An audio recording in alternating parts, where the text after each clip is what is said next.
বিসমিল্লাহির রহমানির রহিম। আসসালামু আলাইকুম। আশা করছি সবাই আল্লাহ তাআলার অশেষ কৃপায় ভালো আছেন। আজকে আমি আপনাদের সাথে শেয়ার করব একটা স্যালাড রেসিপি। তো খুব নর্মাল একটা রেসিপি হবে এটা। সবার বাসায় যে যে উপকরণগুলো থাকে সেটা দিয়ে আপনারা এটা তৈরি করতে পারবেন। তো রেসিপিটা হচ্ছে স্যালাডের রেসিপিটা হচ্ছে পেঁয়াজের স্যালাড। তো এটা তৈরি করতে আমার যা যা উপকরণ লাগছে প্রথমে আমি সেগুলো শেয়ার করছি আপনাদের সাথে।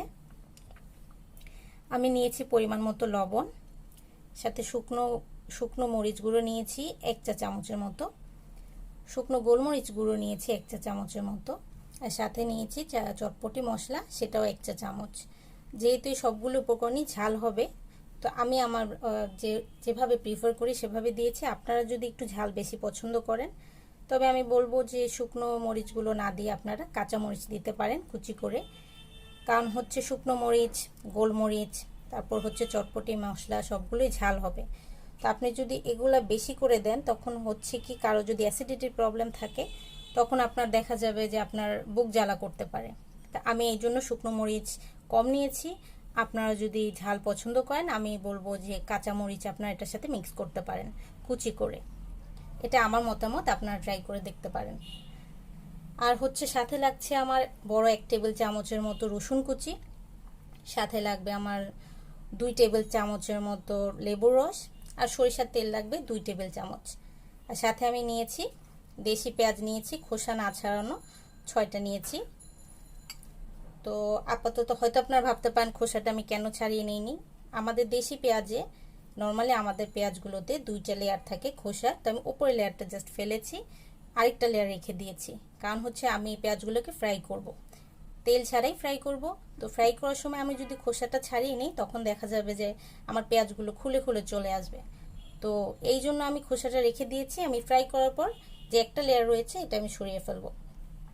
আর আমি যেহেতু চটপটি মশলা নিয়েছি, আমি রাঁধুনির চটপটি মশলাটা নিয়েছি, আপনারা এটাই নিতে পারেন। আর হচ্ছে সাথে আমি ফাইনালি ডেকোরেশনের জন্য ধনিয়া কুচি নিয়েছি। এটা অপশনাল, আপনাদের ইচ্ছে হলে আপনারা দিতে পারেন, আর ইচ্ছে না হলে ব্যাপার না। তো আমি যেহেতু রসুনটা কুচি করে নিয়েছি, আপনাদের সুবিধাতে আমি একটু দেখাচ্ছি কিভাবে করেছি আমি কুচিটা। রসুনটা আমি প্রথমে লম্বা করে কেটে নিয়েছি,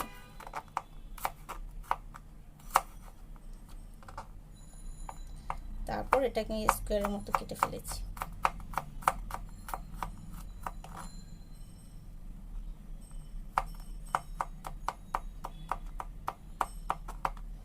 জাস্ট এইভাবে কেটে নিলে হবে।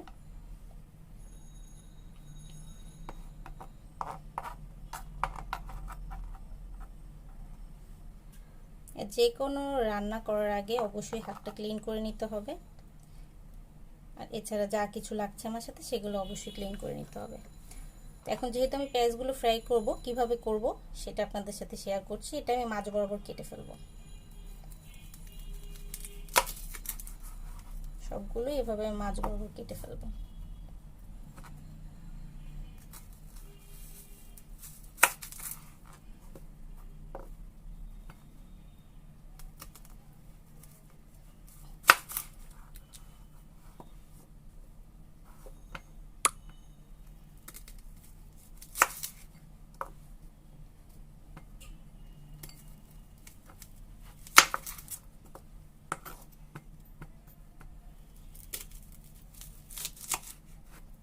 এই তো হয়ে গেল। এখন এগুলো আমি ফ্রাই করব।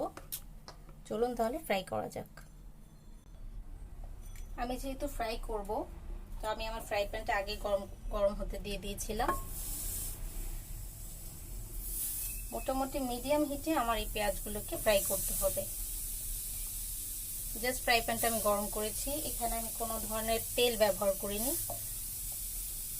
এটা জাস্ট একটা ফ্রাই করার জন্য একটা ফ্লেভার চলে আসবে, এই জন্যই আমার ফ্রাই করা, একটা তান্দুরি ফ্লেভার চলে আসবে।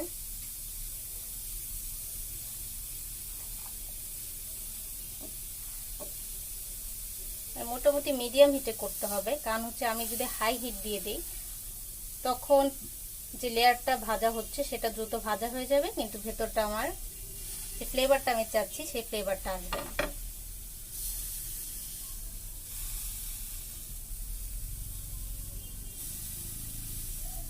মিডিয়াম থেকে আপনি লো হিটের মধ্যে কাজটা করতে হবে আপনাকে। হাই হিট কিছুতে দেওয়া যাবে না, তখন হচ্ছে আমার বাইরের লেয়ারটা পুড়ে যাবে।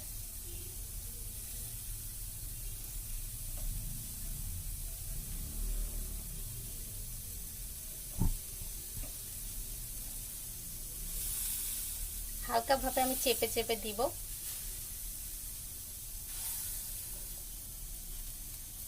এইভাবে আমি যখন দেখবো আমার এক পাশটা ফ্রাই হয়ে গিয়েছে, তখন আমি আমার অপোজিট পাশটাও পেঁয়াজটা ফ্রাই হতে দিয়ে দিব, উল্টে দিব।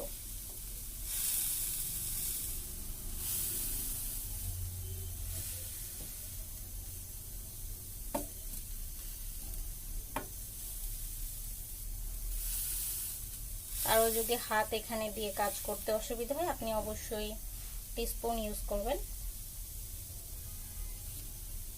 এভাবে চেপে দিবেন।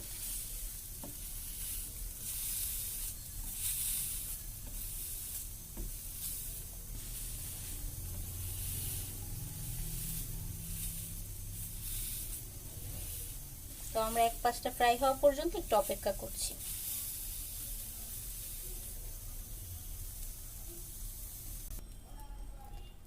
তো দেখতে পাচ্ছেন আমার এক পাশগুলো ভাজা হয়ে গিয়েছে, আমি এগুলো উল্টে দিয়েছি। এখন এই পাশটাও আমি হালকা চেপে চেপে দিব, যেন ওই পাশটাও দ্রুত ভাজা হয়ে যায়।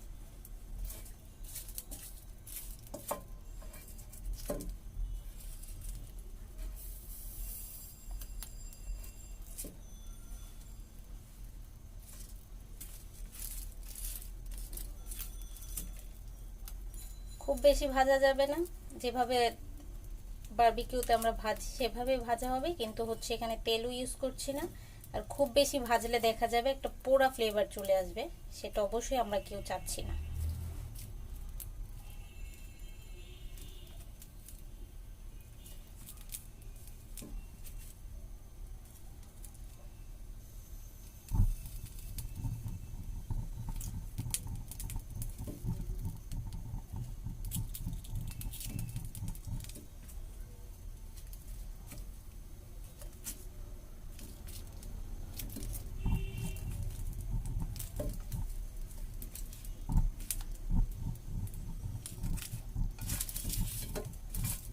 মোটামুটি আমার পেঁয়াজগুলো ভাজা হয়ে গিয়েছে।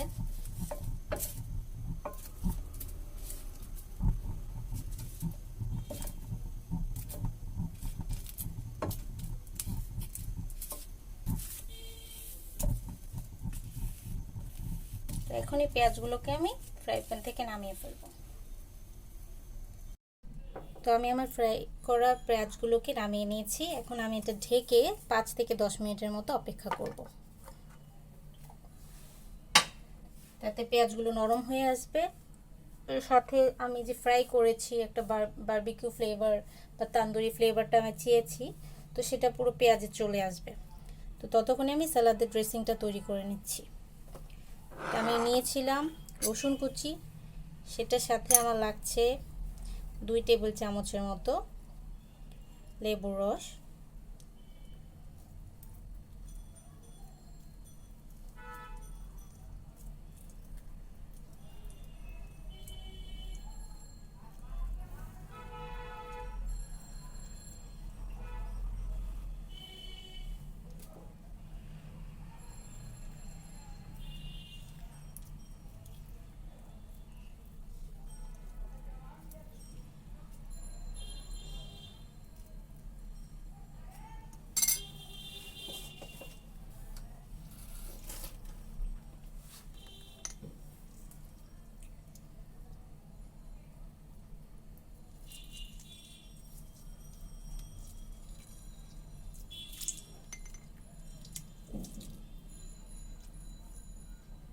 আমি লেবুর রস নিয়ে নিয়েছি।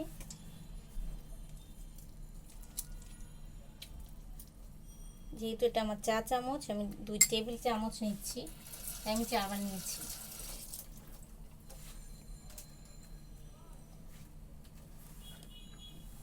এর সাথে আমি মশলাগুলো মিক্স করে ফেলছি। মরিচ গুঁড়ো, গোলমরিচ গুঁড়ো, সাথে আমার পরিমাণ মতো লবণ ছিল, লবণটা আমি মোটামুটি যতটুকু আমার মনে হয়েছে দেওয়া ঠিক হবে ততটুকুই দিয়েছি। পরবর্তীতে যদি মনে হয় যে লবণটা কম হয়েছে তখন আমি এক্সট্রা কিছু দিয়ে দিব, কারণ লবণটা আমি যদি আগে বেশি নিই, লবণটা যদি বেশি হয়ে যায় তখন আমি এটা কমাতে পারছি না। তো এর সাথে আমি নিচ্ছি সরিষার তেল 2 টেবিল চামচ।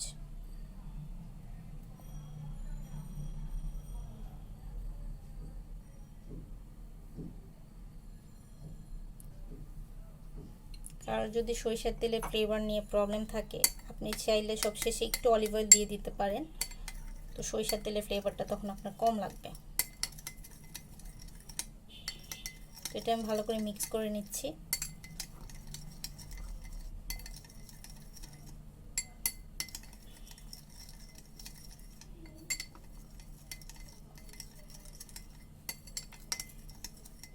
আমরা তাহলে পেঁয়াজের জন্য আরও কিছুক্ষণ অপেক্ষা করছি, 5 মিনিটের মতো ওয়েট করছি, তারপর আমি আবার আপনাদের সাথে জয়েন করছি। তো আমি 5 মিনিট পর চলে আসলাম। এখন আমি পেঁয়াজগুলোকে খুলে নিব।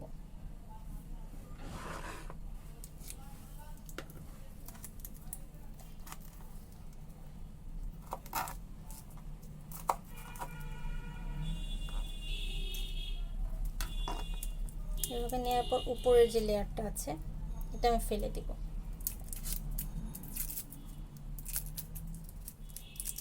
যদি আমি 10 মিনিট ওয়েট করতাম দ্রুত এটা খুলে যেত, আপনারা সময় থাকলে 10 মিনিট সময় নিতে পারেন।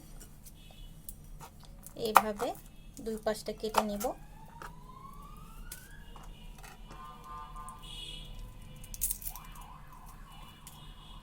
তাহলে খোসাটা সহজেই ছেড়ে আসবে।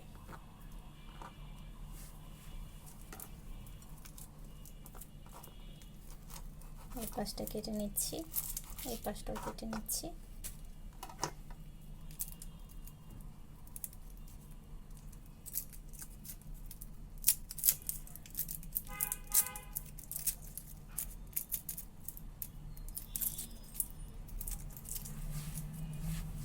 এখন আমি করব হচ্ছে এই লেয়ারগুলোকে খুলে নিয়ে নিব। আমি আবারও বলছি, আপনাদের হাতে সময় থাকলে আপনারা একটু সময় নিতে পারেন, তখন লেয়ারটা খুব দ্রুত খুলে চলে আসবে। এভাবে আমি লেয়ারগুলোকে খুলে নিচ্ছি।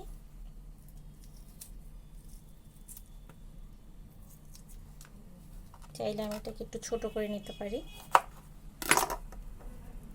তারপরে লেয়ারগুলো আমি খুলে নেব।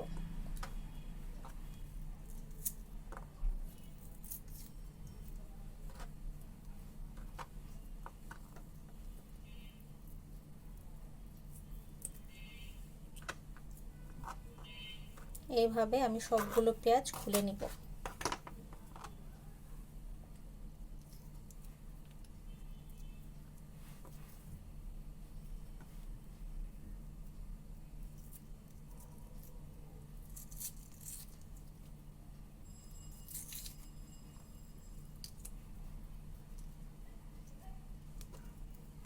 মাঝে এটা যদি এভাবে রয়ে যায় হালকা কেটে নেব।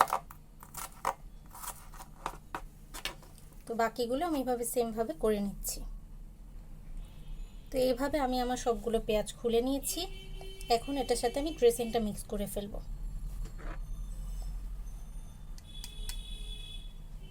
সেটা আমি কিছুক্ষণ আগেই তৈরি করেছি। আবারও বলে নিচ্ছি, কারো যদি ঝাল বেশি পছন্দ থাকে আপনারা অবশ্যই এটার সাথে কাঁচামরিচ কুচি ইউজ করতে পারেন। শুকনো মরিচ বেশি দেওয়াটা ঠিক হবে না আমার মতে, শুকনো মরিচে অনেক সময় বুক জ্বালা করে, যাদের অ্যাসিডিটি প্রবলেম আছে।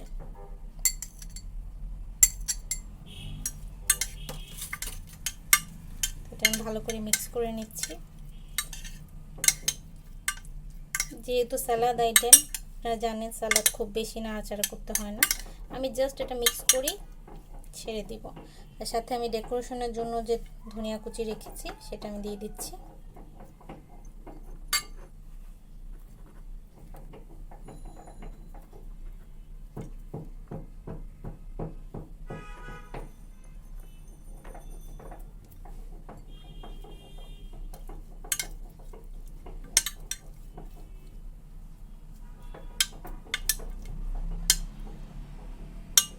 তো হয়ে গেল আমার তন্দুরি পেঁয়াজ সালাদ।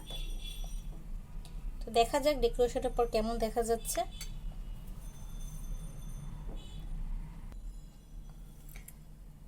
তো আমার তন্দুরি পেঁয়াজ সালাদ রেডি হয়ে গিয়েছে, এখন এটা খাওয়া যাবে। তো আশা করছি আপনাদের ভালো লেগেছে, আপনারাও বাসায় ট্রাই করে দেখবেন। অবশ্যই আমাকে জানাবেন আমার এই রেসিপিটা আপনাদের কেমন লেগেছে। তো আজকের মতো এখানেই শেষ করছি। আসসালামু আলাইকুম।